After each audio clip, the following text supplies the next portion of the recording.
നാം കേൾക്കുവാൻ പോകുന്ന തിരുവചനം ലൂക്കോസ് എഴുതിയ സുവിശേഷം 12-ാം അധ്യായം 1 മുതൽ 59 വരെയുള്ള വചനങ്ങൾ. ലൂക്കോസ് എഴുതിയ സുവിശേഷം 12-ാം അധ്യായം 1 മുതൽ 59 വരെയുള്ള വചനങ്ങൾ. അതിനിടെ പുരുഷാരം തമ്മിൽ ചവിട്ടുവാൻ തക്കവണ്ണം 1000 തിങ്ങിക്കൂടിയപ്പോൾ അവൻ ആദ്യം ശിഷ്യന്മാരോട് പറഞ്ഞു തുടങ്ങിയത്, പരീശന്മാരുടെ പുളിച്ച മാവായ കപടഭക്തി സൂക്ഷിച്ചു കൊള്ളുവിൻ. മൂടിവെച്ചതൊന്നും വെളിച്ചത്തു വരാതെയും ഗൂഢമായതൊന്നും അറിയാതെയും ഇരിക്കയില്ല. ആകയാൽ നിങ്ങൾ ഇരുട്ടത്തു പറഞ്ഞതെല്ലാം വെളിച്ചത്തു കേൾക്കും, അറകളിൽ വെച്ച് ചെവിയിൽ മന്ത്രിച്ചത് പുരമുകളിൽ ഘോഷിക്കും. എന്നാൽ എൻ്റെ സ്നേഹിതന്മാരായ നിങ്ങളോട് ഞാൻ പറയുന്നത്, ദേഹത്തെ കൊന്നിട്ട് പിന്നെ അധികമായി ഒന്നും ചെയ്യുവാൻ കഴിയാത്തവരെ ഭയപ്പെടേണ്ട. ആരെ ഭയപ്പെടണം എന്ന് ഞാൻ നിങ്ങൾക്ക് കാണിച്ചു തരാം. കൊന്നിട്ട് നരകത്തിൽ തള്ളിക്കളവാൻ അധികാരമുള്ളവനെ ഭയപ്പെടുവിൻ. അതെ, അവനെ ഭയപ്പെടുവിൻ എന്ന് ഞാൻ നിങ്ങളോട് പറയുന്നു. 2 കാശിന് 5 കുരുകിലിനെ വിൽക്കുന്നില്ലയോ? അവയിൽ ഒന്നിനെപ്പോലും ദൈവം മറന്നു പോകുന്നില്ല. നിങ്ങളുടെ തലയിലെ മുടി പോലും എല്ലാം എണ്ണിയിരിക്കുന്നു. ആകയാൽ ഭയപ്പെടേണ്ട. അനേകം കുരുകിലുകളെക്കാളും നിങ്ങൾ വിശേഷതയുള്ളവർ.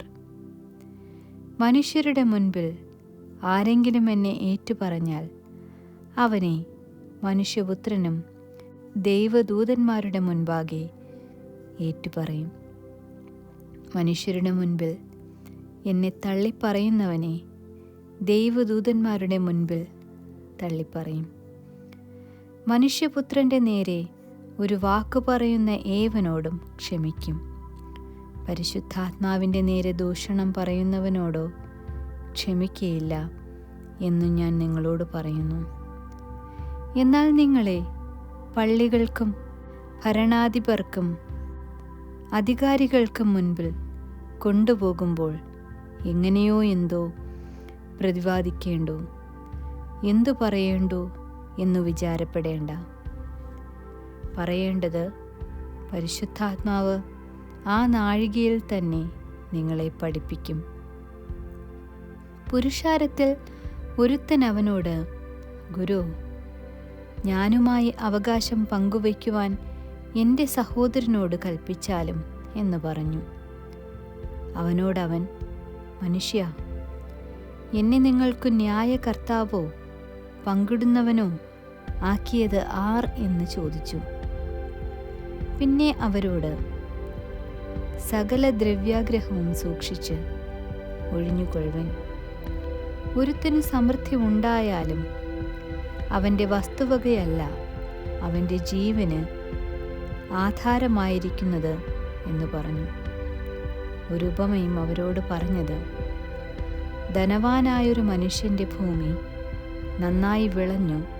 അപ്പോൾ അവൻ, ഞാൻ എന്തു ചെയ്യേണ്ടു? എൻ്റെ വിളവ് കൂട്ടിവയ്ക്കുവാൻ സ്ഥലം പോരാ എന്ന് ഉള്ളിൽ വിചാരിച്ചു. പിന്നെ അവൻ പറഞ്ഞത്, ഞാനിതു ചെയ്യും. എൻ്റെ കളപ്പുരകളെ പൊളിച്ച് അധികം വലിയവ പണിത് എൻ്റെ വിളവും വസ്തുവകയും എല്ലാം അതിൽ കൂട്ടിവയ്ക്കും. എന്നിട്ട് എന്നോട് തന്നെ, നിനക്ക് ഏറിയ ആണ്ടുകൾക്ക് മതിയായ അനവധി വസ്തുവക സ്വരൂപിച്ചു വച്ചിരിക്കുന്നു. ആശ്വസിക്ക, തിന്നുക, കുടിക്ക, ആനന്ദിക്ക എന്നു പറയും. ദൈവമോ അവനോട്, മൂഢ, ഈ രാത്രിയിൽ നിന്റെ പ്രാണനെ നിന്നോട് ചോദിക്കും. പിന്നെ നീ ഒരുക്കിവെച്ചത് ആർക്കാകും എന്നു പറഞ്ഞു. ദൈവവിഷയമായി സമ്പന്നനാകാതെ തനിക്കു തന്നെ നിക്ഷേപിക്കുന്നവൻ്റെ കാര്യം ഇങ്ങനെയാകുന്നു. അവൻ തൻ്റെ ശിഷ്യന്മാരോട് പറഞ്ഞത്, ആകയാൽ എന്തു തിന്നും എന്ന് ജീവനു വേണ്ടിയും എന്തൊടുക്കും എന്ന് ശരീരത്തിനു വേണ്ടിയും വിചാരപ്പെടരുത് എന്ന് ഞാൻ നിങ്ങളോട് പറയുന്നു.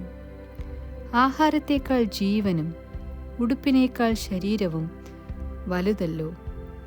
കാക്കയെ നോക്കുവിൻ, അത് വിതയ്ക്കുന്നില്ല, കൊയ്യുന്നില്ല, അതിനു പണ്ടികശാലയും കളപ്പുരയുമില്ല, എങ്കിലും ദൈവം അതിനെ പുലർത്തുന്നു. പറവജാതിയേക്കാൾ നിങ്ങൾ എത്ര വിശേഷതയുള്ളവർ! പിന്നെ വിചാരപ്പെടുന്നതിനാൽ തൻ്റെ നീളത്തിൽ ഒരു മുഴം കൂട്ടുവാൻ നിങ്ങളിൽ ആർക്കു കഴിയും? ആകയാൽ ഏറ്റവും ചെറിയതിനു പോലും നിങ്ങൾ പോരാത്തവർ എങ്കിൽ ശേഷമുള്ളതിനെക്കുറിച്ച് വിചാരപ്പെടുന്നതെന്ത്? താമര എങ്ങനെ വളരുന്നു എന്ന് വിചാരിപ്പിൻ. അവ അധ്വാനിക്കുന്നില്ല, നൂൽക്കുന്നതുമില്ല.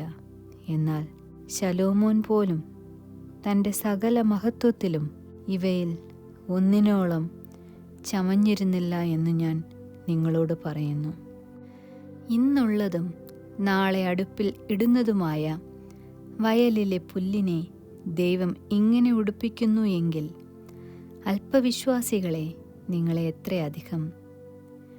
എന്തു തിന്നും എന്തു കുടിക്കും എന്നു നിങ്ങൾ ചിന്തിച്ച് ചഞ്ചലപ്പെടരുത്. ഈ വക ഒക്കെയും ലോകജാതികൾ അന്വേഷിക്കുന്നു. നിങ്ങളുടെ പിതാവോ ഇവ നിങ്ങൾക്ക് ആവശ്യമെന്നറിയുന്നു. അവൻ്റെ രാജ്യം അന്വേഷിപ്പിൻ, അതോടുകൂടെ ഇതും നിങ്ങൾക്ക് കിട്ടും. ചെറിയ ആട്ടിൻകൂട്ടമേ, ഭയപ്പെടരുത്. നിങ്ങളുടെ പിതാവ് രാജ്യം നിങ്ങൾക്ക് നൽകുവാൻ പ്രസാദിച്ചിരിക്കുന്നു. നിങ്ങൾക്കുള്ളത് വിറ്റ് ഭിക്ഷ കൊടുപ്പിൻ. കള്ളൻ അടുക്കയോ പുഴുകെടുക്കയോ ചെയ്യാത്ത, സ്വർഗത്തിൽ പഴകിപ്പോകാത്ത പണസഞ്ചികളും തീർന്നു പോകാത്ത നിക്ഷേപവും നിങ്ങൾക്ക് ഉണ്ടാക്കിക്കൊള്ളുവിൻ. നിങ്ങളുടെ നിക്ഷേപം ഉള്ളിടത്ത് നിങ്ങളുടെ ഹൃദയവും ഇരിക്കും. നിങ്ങളുടെ അര കെട്ടിയും വിളക്കു കത്തിയും കൊണ്ടിരിക്കട്ടെ. യജമാനൻ കല്യാണത്തിനു പോയി വന്ന് മുട്ടിയാൽ ഉടനെ വാതിൽ തുറന്നു കൊടുക്കേണ്ടതിന് അവൻ എപ്പോൾ മടങ്ങിവരും എന്ന് കാത്തു നിൽക്കുന്ന ആളുകളോട് നിങ്ങൾ തുല്യരായിരിപ്പിൻ. യജമാനൻ വരും നേരം ഉണർന്നിരിക്കുന്നവരായി കാണുന്ന ദാസന്മാർ ഭാഗ്യവാന്മാർ. അവൻ അരകെട്ടി അവരെ ഭക്ഷണത്തിനിരുത്തുകയും വന്നവർക്ക് ശുശ്രൂഷ ചെയ്യുകയും ചെയ്യും എന്നു ഞാൻ സത്യമായി നിങ്ങളോട് പറയുന്നു. അവൻ 2-ാം യാമത്തിൽ വന്നാലും 3-ാമത്തേതിൽ വന്നാലും അങ്ങനെ കണ്ടു എങ്കിൽ അവർ ഭാഗ്യവാന്മാർ. കള്ളൻ ഇന്ന നാഴികയ്ക്ക് വരുന്നു എന്ന് വീട്ടുടയവൻ അറിഞ്ഞിരുന്നു എങ്കിൽ അവൻ ഉണർന്നിരുന്നു തൻ്റെ വീട് തുറക്കുവാൻ സമ്മതിക്കുകയില്ല എന്നറിവിൻ. നിനയാത്ത നാഴികയിൽ മനുഷ്യപുത്രൻ വരുന്നതുകൊണ്ട് നിങ്ങളും ഒരുങ്ങിയിരിപ്പിൻ. കർത്താവേ, ഈ ഉപമ പറയുന്നത് ഞങ്ങളോടോ എല്ലാവരോടും കൂടെയോ എന്ന് പത്രോസ് ചോദിച്ചതിന് കർത്താവ് പറഞ്ഞത്, തക്ക സമയത്ത് ആഹാരവീതം കൊടുക്കേണ്ടതിന് യജമാനൻ തൻ്റെ വേലക്കാരുടെ മേൽ ആക്കുന്ന വിശ്വസ്തനും ബുദ്ധിമാനുമായ ഗൃഹപചാരകൻ ആർ? യജമാനൻ വരുമ്പോൾ അങ്ങനെ ചെയ്തു കാണുന്ന ദാസൻ ഭാഗ്യവാൻ. അവൻ തനിക്കുള്ള സകലത്തിനും അവനെ വിചാരകനാക്കി വയ്ക്കും എന്ന് ഞാൻ സത്യമായി നിങ്ങളോട് പറയുന്നു. എന്നാൽ ദാസൻ യജമാനൻ താമസിച്ചേ വരികയുള്ളൂ എന്ന് ഹൃദയത്തിൽ പറഞ്ഞു ബാല്യക്കാരെയും ബാല്യക്കാരികളെയും തല്ലുവാനും തിന്നുകുടിച്ചു മതിക്കുവാനും തുടങ്ങിയാൽ അവൻ നോക്കിയിരിക്കാത്ത നാളിലും അറിയാത്ത നാഴികയിലും ആ ദാസന്റെ യജമാനൻ വന്ന് അവനെ ദണ്ഡിപ്പിക്കുകയും അവന് അവിശ്വാസികളുടെ കൂടെ പങ്കു കൽപ്പിക്കുകയും ചെയ്യും. യജമാനൻ്റെ ഇഷ്ടം അറിഞ്ഞിട്ട് ഒരുങ്ങാതെയും അവൻ്റെ ഇഷ്ടം ചെയ്യാതെയും ഇരിക്കുന്ന ദാസന് വളരെ അടികൊള്ളും. അറിയാതെ കണ്ട് അടിക്ക് യോഗ്യമായതു ചെയ്തവനോ കുറച്ചു മാത്രം അടികൊള്ളും. വളരെ ലഭിച്ചവനോട് വളരെ ആവശ്യപ്പെടും. അധികം ഏറ്റുവാങ്ങിയവനോട് അധികം ചോദിക്കും. ഭൂമിയിൽ തീയിടുവാൻ ഞാൻ വന്നിരിക്കുന്നു. അതിപ്പോഴേ കത്തിയെങ്കിൽ കൊള്ളാമായിരുന്നു എന്നല്ലാതെ ഞാൻ മറ്റെന്തിച്ഛിക്കേണ്ടു? എങ്കിലും എനിക്കൊരു സ്നാനം ഏൽക്കുവാനുണ്ട്. അത് കഴിയുവോളം ഞാൻ എത്ര ഞരങ്ങുന്നു. ഭൂമിയിൽ സമാധാനം നൽകുവാൻ ഞാൻ വന്നിരിക്കുന്നു എന്ന് തോന്നുന്നുവോ? അല്ലല്ല, ചിത്രം വരുത്തുവാൻ അത്രേ എന്ന് ഞാൻ നിങ്ങളോട് പറയുന്നു.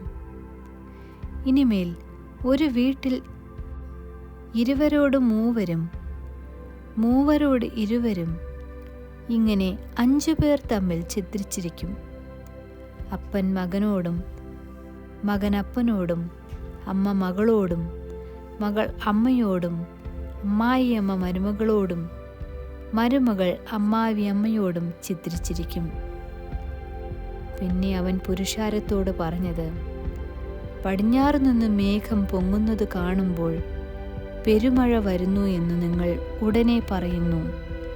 അങ്ങനെ സംഭവിക്കുകയും ചെയ്യുന്നു. തെക്കൻ കാറ്റ് ഊതുന്നത് കണ്ടാലോ അത്യുഷ്ണം ഉണ്ടാകും എന്ന് പറയുന്നു. അത് സംഭവിക്കുകയും ചെയ്യുന്നു. കപടഭക്തിക്കാരെ, ഭൂമിയുടെയും ആകാശത്തിൻ്റെയും ഭാവത്തെ വിവേചിക്കുവാൻ നിങ്ങൾക്കറിയാം. എന്നാൽ ഈ കാലത്തെ വിവേചിക്കുവാൻ അറിയാത്തതെങ്ങനെ? ന്യായമായതെന്തെന്ന് നിങ്ങൾ സ്വയമായി വിധിക്കാത്തതും എന്ത്? പ്രതിയോഗിയോടുകൂടെ അധികാരിയുടെ അടുക്കൽ പോകുമ്പോൾ വഴിയിൽ വെച്ചവനോട് നിരന്നുകൊള്ളുവാൻ ശ്രമിക്കാം. അല്ലാതിരുന്നാൽ അവൻ നിന്നെ ന്യായാധിപൻ്റെ മുൻപിൽ ഇഴച്ചുകൊണ്ടു പോകുകയും ന്യായാധിപൻ നിന്നെ നിയമപാലകൻ്റെ പക്കൽ ഏൽപ്പിക്കുകയും നിയമപാലകൻ തടവിലാക്കുകയും ചെയ്യും. ഒടുക്കത്തെ കാശുപോലും കൊടുത്തു തീരുവോളം നീ അവിടെ നിന്ന് പുറത്തു വരികയില്ല എന്നു ഞാൻ നിന്നോട് പറയുന്നു. ആമേൻ.